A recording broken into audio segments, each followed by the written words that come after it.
How you doing today, man? Doing all right, man. I could be better, but it's been a good weekend in sports. It has been. It has been. However, it hasn't been a great weekend for Tennessee football. With that said, we're coming off a weekend where we played South Carolina, and sadly, we have been given our second consecutive loss following a bye week to this same institution. We lost this weekend's game 15-9. With that said, Jared Garantano received his first career start this past weekend, and in his game, he didn't have that bad of a performance. He went 11 for 18 from the field passing and had a grand total of 133 yards. However, he only had 3 passes that were more than 10 yards. How do you feel about that stat, man? Well, I got to say, I'm not going to get on Garantano that much today because it was his first career start. He's coming in a game where there's a lot of pressure on the Vols to play well, and he did. He was very efficient, 11 for 18. I know only 133 yards isn't much, but being sacked 7 times and for him to be able to get the ball out under that kind of pressure, impressive. Yeah, it really was a good show out for him, especially with so much expectations or so much weight on his shoulders to perform and go out and get that win. As you could see at the end of the game with the emotional ways that he definitely expressed after the loss.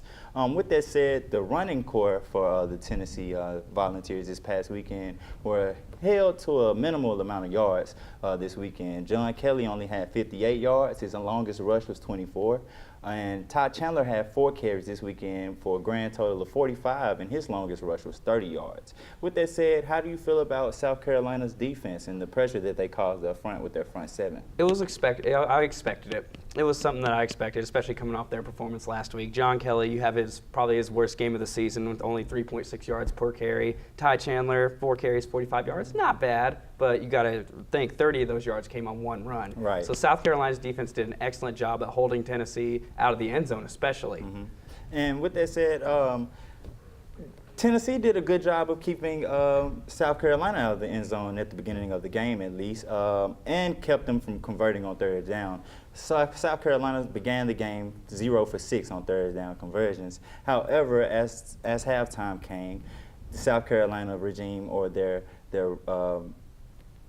play definitely increased after halftime and briefing with the coaching staff at halftime. What do you think fell through or was the reason that the Tennessee couldn't capitalize coming out of halftime to win the game? Tennessee couldn't. Well, you guys think their offense was not in a great rhythm. They weren't. They haven't been in a great rhythm for weeks. Even with Dormady as a starter, they have struggled to put up points on the board. And against a defense like South Carolina, it's not going to be easy. And I think the Vols came out. I don't think they were as aggressive as they should have been. And in the end, it came back to haunt them. Right. And speaking of being aggressive, the Tennessee Volunteers had 4 trips in the red zone and only converted on 9 points out of those trips. Also, at the end of the game, they had the opportunity to actually win via the last drive. However, they had multiple plays in the 20-yard in the red zone and did not decide to run the ball at all. With that said, do you believe that there should have been a different coaching scheme or a route to go about capitalizing on their last possible touchdown during their last drive of the game? That's the jugular vein right here for Tennessee when it came to this game, was they could not convert inside the red zone. They had 4 trips inside the red zone and come away with 9 points. That's not going to win a football game, not in the SEC. And where's Herm Edwards when you need it? You play to win the game. You don't play not to lose. Tennessee played not to lose as they've done often in the Bush Jones era, and in the end it came back and haunt them, and we sit here with a 500 football team that has not won a game in the SEC yet this year. Right, and that's definitely not what the Volunteer fans were expecting going into the season. And with that said, how do you feel about where the program goes from here on out?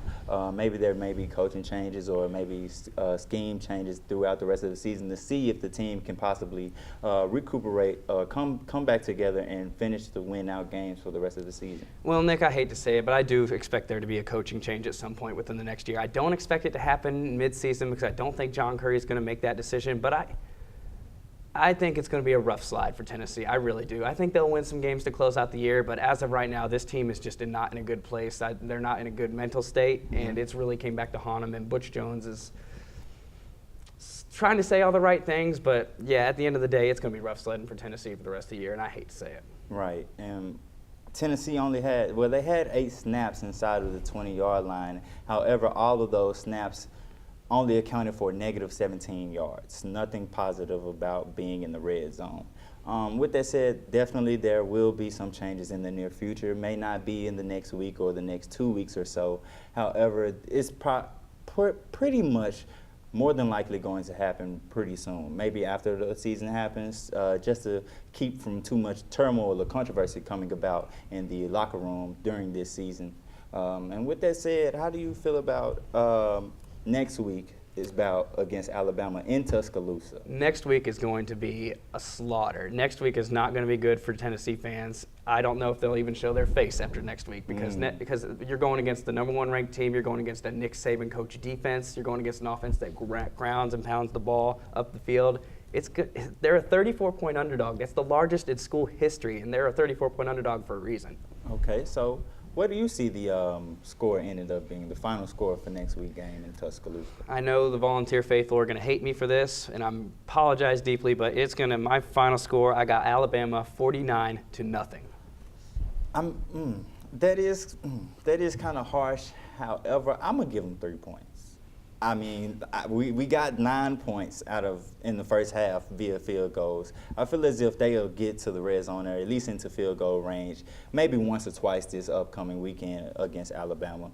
And I feel as if their kicking should Should carry over? Yeah, should carry over and basically execute this weekend with the kicking, with the field goals. So I'm going to give them 3 points and maybe 41 points from Alabama this weekend. But at the end of the day, we're just going to have to wait and see, right? Exactly. We are going to have to wait and see. The Crimson Tide are on a roll right now, as they have been since Nick Saban came there, and I don't see it slowing down anytime soon. Right, for years, and it's going to continue for years and years to come. But with that said, that concludes the first segment of today's show, and we'll be back right here on Sports Mecca to discuss NBA Pick 'em.